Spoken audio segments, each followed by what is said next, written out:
camaradas, esse é o nosso canal Testemunhas de Karl Marx. Hoje, como vocês já viram, nós vamos falar de Vladimir Ilyich Ulyanov, mais conhecido como Lenin, que completa este ano 150 anos do seu nascimento. E aqui Lenin, né, esse gênio revolucionário, quem foi Lenin? Né? O Lenin ele nasceu em 22 de abril de 1870, portanto, fizeram 150 anos do seu nascimento esse ano. Né? Ele é filho de Ilya Nikolaevich Ulyanov e Maria Alexandrovna. Né? A sua mãe era de origem alemã e o seu pai era filho de um servo. Portanto, Lenin ele vem de uma origem serva. Seu pai já é emancipado, o seu pai vai se tornar um membro da pequena nobreza, que é aquela nobreza que recebia títulos nobiliárquicos do Estado czarista, e vai ser um diretor de colégio, né? Uma pessoa que tem uma certa formação intelectual e se torna diretor de colégio nessa região de Simbirsk, onde Lenin nasce, e é onde justamente o pai dele vai ser por muitos anos diretor de um colégio, né?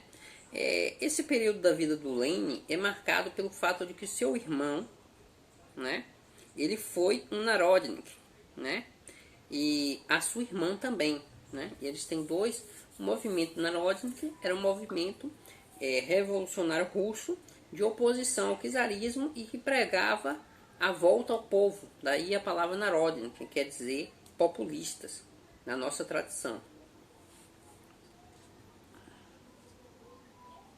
O Lenin, né, ele vai nascer num período, né, e vai crescer a sua adolescência, a sua juventude, num período conturbado e marcado justamente pela ascensão do movimento Narodnik, que era um movimento que fazia oposição e que adotava táticas terroristas, né, com assassinato de autoridades czaristas, atentados contra o próprio czar. Em um desses atentados, o irmão do Lenin ele vai se envolver e ele vai ser condenado, né? E a partir disso aí, o Lenin ele vai se tornar um revolucionário. Ele vai para a Universidade de Kazan estudar direito e lá ele se envolve em movimentos estudantis e uma certa vez ele é preso. E ao chegar à prisão, né, o Lenin vai ser abordado pelo policial. Por que você está fazendo isso? Você é um jovem promissor, futuro pela frente, você está se envolvendo nesse tipo de coisa e tal. E ele vai dizer, olha, essa muralha que é o czarismo, ela vai cair, ela vai ser derrubada. E eu já estou vendo ela balançar. E é a partir dessa convicção que o Lenin vai, logo após terminar os seus estudos, né, ele vai ter que, antes disso, mudar, né, de universidade, que ele vai ser expulso, mas ele chega a terminar os seus estudos, e ele vai ingressar no movimento social-democrata russo, que estava surgindo por aqueles anos. Né? O movimento que tinha por líderes figuras históricas do movimento populista russo, que a partir da fundação de um grupo chamado Emancipação do Trabalho, sob a liderança de Plekhanov, né, mas que fazia parte dele também Verazalut, que foi uma figura que teve uma correspondência inclusive com Marx sobre as possibilidades da Revolução Russa. Eles são considerados os velhos do movimento, e o Lenin vai ingressar nesse movimento, e logo depois ele vai ser preso e vai para o exílio. E é nesse contexto que ele está no exílio que ele vai escrever essa obra do qual a gente vai falar nesse vídeo, que é justamente Que Fazer. Que Fazer de Lenin. A obra Que Fazer de Lenin, ela se inscreve num debate dentro da social-democracia russa em torno da questão do partido. Lenin, quando estava preso, iniciou a escrita de Que Fazer no sentido de combater aquela corrente do movimento operário que ele denominou de economicista ou espontaneísta e que estava articulada em torno do jornal A Causa Operária. Né? O Lenin ele vai centralizar o debate em Que Fazer, né, em relação ao partido e a sua relação com a classe, ao modelo organizativo que é necessário, as tarefas objetivas que o partido da classe operária deveria enfrentar no contexto da Revolução Russa. Portanto, esse é um livro que foi escrito para um debate específico num contexto específico. Isso é importante lembrar, porque nós não podemos muitas vezes fazer uma leitura desfigurada da obra do Lenin, né? Então, entrando especificamente no livro, o Lenin ele vai defender a necessidade de construir um partido. A primeira questão que o Lenin vai abordar no livro é justamente a questão da consciência política da classe, né? E ele vai dizer de que forma a consciência revolucionária pode chegar à classe trabalhadora. Os conhecidos como economicistas ou espontaneístas que se articulavam em torno do jornal A Causa Operária, eles defendiam que a consciência surgirá espontaneamente das lutas econômicas e que os trabalhadores não deveriam se envolver em questões gerais de política, porque o objetivo imediato era organizar as lutas sindicais da classe trabalhadora, não é? E isso não envolvia uma organização de tipo político centralizado, como o Lenin vai defender na obra, né? O Lenin vai colocar na página 95 dessa edição aqui da Boitempo, né, que é uma excelente edição que saiu agora no Brasil, ele vai dizer: a consciência política de classe pode ser levada ao operário somente a partir de fora, ou seja, de fora da luta econômica, de fora da esfera entre relações entre operários e patrões.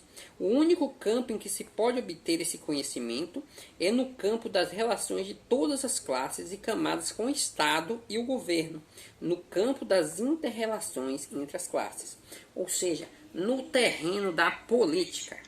O Lenin ele vai defender que a consciência do proletariado, a consciência revolucionária, ela não é um resultado meramente espontâneo das lutas sindicais.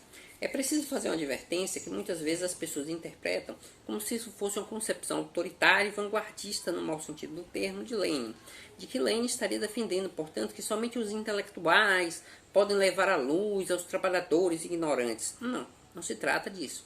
Prestemos atenção nos termos do debate. Lenin vai dizer: a classe trabalhadora só pode ter a consciência revolucionária de fora da esfera econômica, ou seja, da esfera imediata de suas relações com o patronato, mas que ela deve ter essa consciência na relação entre as classes, ou seja, no terreno da política e, portanto, do Estado. Suprimir o aspecto político e, portanto, partidário da organização da classe trabalhadora e se limitar ao terreno sindical seria, segundo Lenin, limitar a consciência dos trabalhadores a uma consciência trade unista, aquilo que o Gramsci posteriormente vai chamar de consciência econômico-corporativa. Nesse sentido, é que nós temos que entender que o Lenin não está defendendo que os trabalhadores são ignorantes ou que não têm consciência, não podem atingir a consciência revolucionária. Ele está apenas esclarecendo que essa consciência só pode ser atingida quando os trabalhadores tomam consciência do complexo de relações societárias nas quais estão inscritos e que isso se dá no âmbito político, no âmbito do Estado.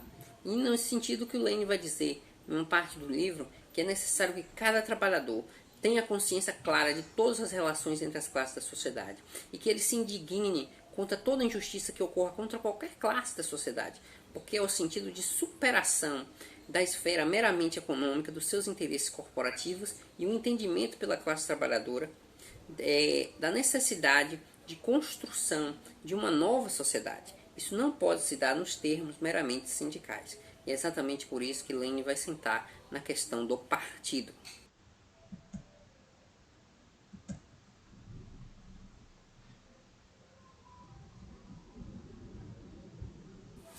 A concepção de partido de Lenin.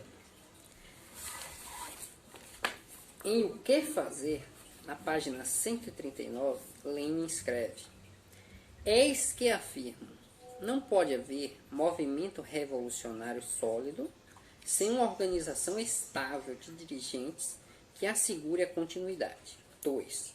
Quanto mais extensa for a massa espontaneamente integrada à luta, que constitua a base do movimento e que dela participe, mais premente será a necessidade de semelhante organização, e mais sólida ela deverá ser, pois será mais fácil a qualquer demagogo arrastar as camadas não desenvolvidas da massa. Tal organização deve ser formada fundamentalmente por pessoas entregues profissionalmente às atividades revolucionárias. 4.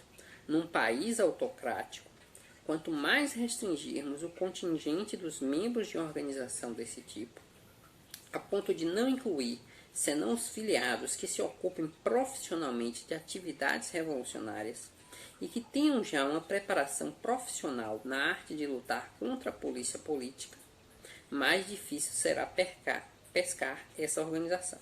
5. Maior será o número de pessoas, tanto da classe operária como das demais classes da sociedade, que poderão participar do movimento e colaborar com ele ativamente. Então, o que o Lenin está defendendo? Né? No ponto 4, nós vimos que ele se refere dentro de um país autocrático, é necessário que se mantenha um caráter profissional das atividades revolucionárias e um certo caráter conspirativo. Né? Nós temos que situar esse debate do Lenin dentro do contexto da Rússia, que era uma autocracia czarista, um regime policial de perseguição política, e que as organizações naquele período eram permanentemente infiltradas e sabotadas pelas organizações policiais, como a Ucrânia, que era a polícia política do czarismo. Não é? Então, Lenin está discutindo, o primeiro ponto a colocar é justamente esse, num contexto específico, num país específico, um tipo de organização necessária àquele modelo, porque Lenin nos ensinou, acima de tudo, a análise concreta da realidade concreta. Então, nós temos que olhar, sim, para a experiência do partido, o modelo de partido de Lenin, e fazer certas adaptações que sejam necessárias a cada contexto. Isso sem prejuízo da concepção central do partido, que é o chamado centralismo democrático. Antes de abordar o centralismo democrático, eu quero colocar ênfase nesse ponto 4, porque esse ponto 4, justamente essa concepção de partido que Lenin está explicitando, ela vai levar à cisão do POSDR, que é o Partido Operário Social Democrata Russo, no segundo congresso do partido, que acontece em 1903. Eu não vou entrar muito nos detalhes do congresso, que isso aqui não convém nesse vídeo, está explicando, mas basicamente surgiu uma diferença na votação dos estatutos do partido, que opôs o Lenin ao Julius Martov, que inclusive eles eram grandes amigos, né, e permaneceram assim até o fim da vida. O Julius Martov, ele vai ser o líder dos chamados mencheviques. Né? E diante dessa proposta do Lenin, que era exatamente isso que ele colocou aqui no ponto 4, de um partido que deveria ser formado por militantes profissionais, o Julius Martov vai dizer que não, que membro do partido era qualquer pessoa que colaborasse com o partido e estivesse ligado à organização do partido, que não haveria essa necessidade do partido ser formado exclusivamente por militantes profissionais. E o Lenin vai, a partir desse ponto, né, colocar que não, que naquelas condições era necessária uma organização de combate, uma organização que estivesse preparada tanto para a repressão do Estado, quanto estivesse preparado para desenvolver permanentemente a sua atividade. Então esse ponto de cisão surge, parece uma coisa simples, mas no fundo expressa diferenças táticas e estratégicas que existiam entre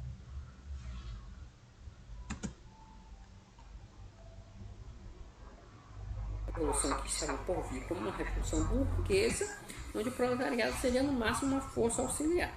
Já Lenin, mesmo nesse período, ele ainda trabalhava com a ideia de que o proletariado certamente não seria o líder da revolução, porque a revolução era burguesa, mas ele entendia que era necessário que o proletariado estivesse uma capacidade própria de cisão, ou seja, que ele mantivesse um espírito de cisão, como diria o Gramsci, que é uma capacidade de autonomia e de se reconhecer como um projeto próprio, e que em nenhum momento ele deveria se misturar às organizações burguesas, e daí a natureza do partido ter que ser extremamente sólida, centralizada, mesmo que democrática. Essa concepção do centralismo democrático do Lenin, principalmente que fazer, ela vai ser muito atacada, tanto por revolucionários como Rosa Luxemburgo e o próprio Trotsky, naquele momento, né, quanto pelos mencheviques. Eu não vou entrar nesse debate porque não é o foco do vídeo. Eu vou fazer aqui vídeos no canal sobre Rosa Luxemburgo, sobre Trotsky especialmente, e eu vou abordar um pouco dessas discussões entre os revolucionários. O que eu quero centralizar aqui é justamente a ideia do centralismo democrático. Esse centralismo democrático ele permite a compreensão de que a organização ela gira em torno de uma tensão dialética entre a necessidade da centralização, a necessidade da ação unificada do partido e, ao mesmo tempo, respeito a uma produção democrática do partido. Ou seja, o partido ele deve se organizar para agir centralizadamente. Mas nesse agir centralizado deve ter sido o resultado de debates livremente dentro do partido. Por que isso é importante? É justamente o centralismo democrático na concepção de Lenin que vai fazer a ligação entre o partido enquanto vanguarda da classe e as massas. À medida em que haja vamos dizer, uma espécie de desequilíbrio, seja para o lado do centralismo, seja para o lado da democracia, o partido será disfuncional. O que eu quero dizer? No aspecto de que haja um excessivo centralismo no partido, ele vai ser uma organização burocrática que vai procurar se apresentar como uma vanguarda das massas iluminada, ou seja, a típica concepção iluminista da vanguarda como uma elite ilustrada que traz a luz aos pobres ignorantes da massa. Então isso não é uma concepção revolucionária, é bastante blanquista, por sinal. E o Lenin era acusado de blanquista, muito embora a concepção dele não tivesse nada a ver com blanquismo.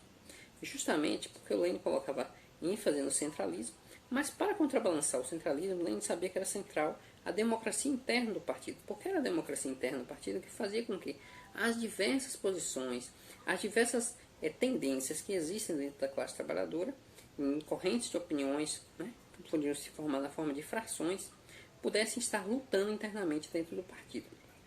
Então, nesse ponto, é importante ressaltar que Lenin preparou o modelo de que fazer para a Rússia czarista. Ele não dizia que aquele era um modelo universal, até porque Lenin não trabalha com essa ideia não dialética de modelos universais. Então, mas dentro disso, Lenin defendeu como princípios gerais e estruturantes de quaisquer partido revolucionário, sim, a concepção do centralismo democrático, porque é o centralismo democrático que permite, ao mesmo tempo, manter a continuidade histórica da classe trabalhadora, dos setores mais avançados, o partido aparecer como um fio de continuidade entre as lutas sociais e a autoconsciência da classe, e ao mesmo tempo manter vivo o fluxo. Bom, nessa última parte, né, nós vamos fazer uma espécie de observação do legado de Lenin. O legado que se inicia com Quer Fazer. Quer Fazer é uma obra que ela vai ter uma repercussão fundamental na história do movimento comunista, né? Para o bem e para o mal. E quando eu digo para o mal, não é que a obra em si tenha feito algum mal, mas sim as diversas interpretações equivocadas que foram construídas do Quer Fazer, né? Primeiro passo, eu queria ressaltar a fala do Vijay Prashad, que está nesse livro aqui, que eu também indico a vocês, que é o Estrela Vermelha sobre o Terceiro Mundo. E ele faz uma pergunta fundamental nesse livro. Esse livro, ele trata sobre o impacto da Revolução de Outubro nos povos da periferia do capitalismo. E ele diz, sem a Revolução de Outubro, os povos colonizados teriam se levantado como fizeram, né? Se nós pensarmos na história do século XX, que Lenin prenunciou em 1917 ao escrever Imperialismo, fase superior do capitalismo, que essa seria uma era de guerras e revoluções, nós pensaremos que essa era de guerras e revoluções atingiu profundamente a periferia do capitalismo, porque a periferia do capitalismo é, no dizer do próprio Lenin, o elo mais fraco da corrente, né? O elo mais fraco da corrente, que é justamente onde as contradições do sistema capitalista se levantaram de forma mais evidente, né?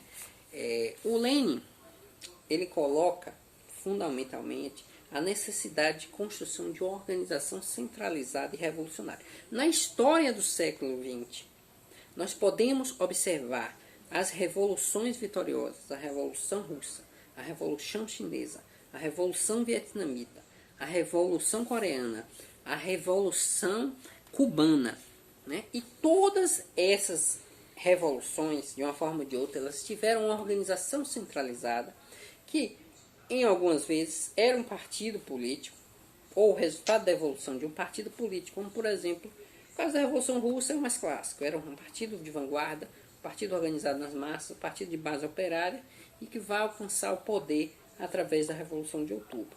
O Partido Chinês ele é um partido que inicialmente ele era um partido formado nos moldes da Revolução de Outubro, passa por aquele processo de stalinização, mas aí acontecem diversos acontecimentos que se dão ali na década de 20. O partido é fazer aquela chamada Grande Marcha e migrar para o campo, né? E lá o Mao Tse Tung vai fazer a construção de um partido exército, um partido de corte mais estritamente militar, que muda algumas características, mas que não deixa de ser um partido centralizado. Isso é a mesma coisa do Vietnã, onde você tem ali o partido sendo formado pelo Ho Chi Minh. O caso da Revolução Cubana é um caso pouco à parte, porque o Fidel Castro ele vai vir de um setor da pequena burguesia nacionalista radicalizada, né, com influência própria da tradição revolucionária latino-americana, que é a tradição do José Martí, mas de qualquer forma é uma organização centralizada de tipo militar.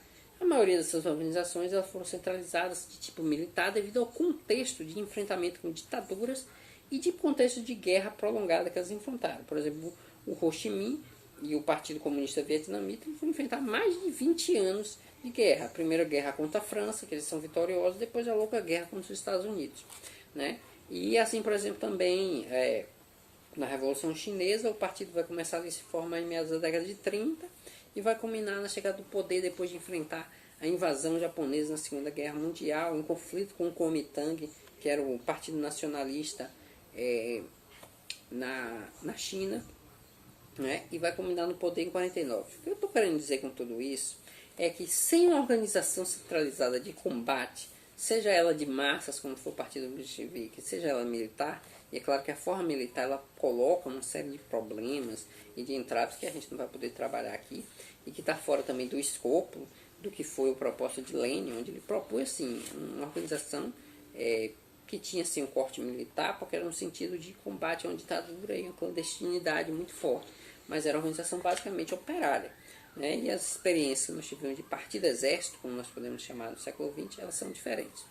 Né? O que eu estou querendo colocar com tudo isso é que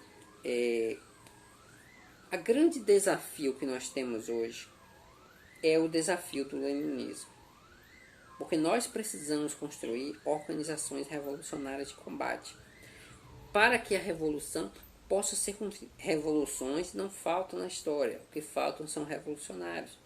E essa construção de um partido revolucionário que seja capaz de organizar as massas para a conquista do poder é algo que o Lenin ele coloca como essencial no seu pensamento.